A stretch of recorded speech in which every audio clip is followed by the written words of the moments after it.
15 মাসের হত্যাযজ্ঞের পর অবশেষে বহুল প্রতীক্ষিত যুদ্ধবিরতির মুখ দেখল ফিলিস্তিনের গাজা উপত্যকা। রবিবার বাংলাদেশ সময় দুপুর 3:15টায় কার্যকর হয় যুদ্ধবিরতি। এর আগে প্রথম দিন মুক্তি পেতে যাওয়া 3 ইসরায়েলি জিম্মির পরিচয় প্রকাশে হামাসের বিলম্বের অজুহাতে যুদ্ধবিরতি কার্যকরে গড়িমসি করে তেল আভিভ। এমনকি যুদ্ধবিরতির আধা ঘন্টা আগেও গাজার বুকে হামলা বন্ধ করেনি ইসরায়েলি বাহিনী।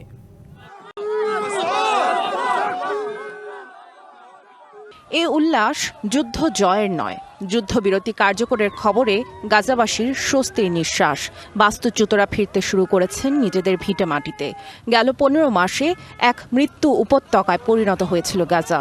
এবার কি তবে ইসরায়েলের হামলা থেকে পরিত্রাণ পাবেন গাজাবাসী? মিলবে জীবনের নিশ্চয়তা?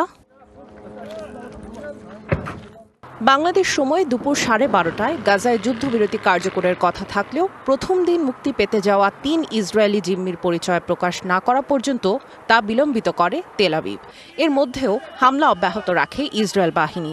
হামাস শেষ পর্যন্ত 3 জিম্মির পরিচয় প্রকাশ করলে কার্যকর হয় যুদ্ধবিরতি।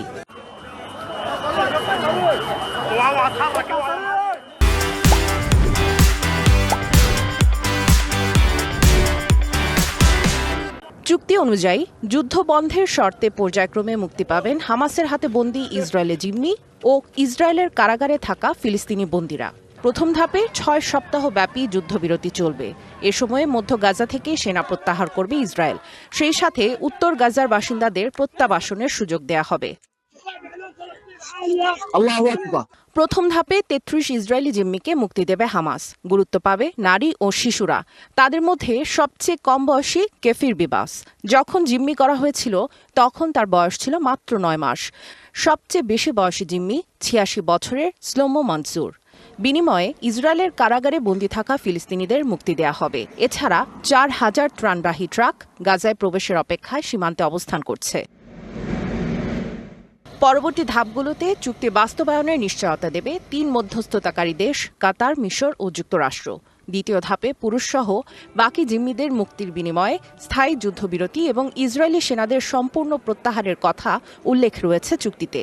আর তৃতীয় ধাপে জিম্মিদের মরদেহ ফিরিয়ে আনা এবং মিশরের তত্ত্বাবধানে গাজার পুনর্গঠনের প্রক্রিয়া শুরু করা হবে। এদিকে গাজায় যুদ্ধবিরতি কার্যকরের প্রতিবাদে বেনিয়ামিন নেতানিয়াহু সরকার থেকে সমর্থন প্রত্যাহার করে নিয়েছে ইসরায়েলের ডানপন্থী রাজনৈতিক দল জুইশ পাওয়ার পার্টি।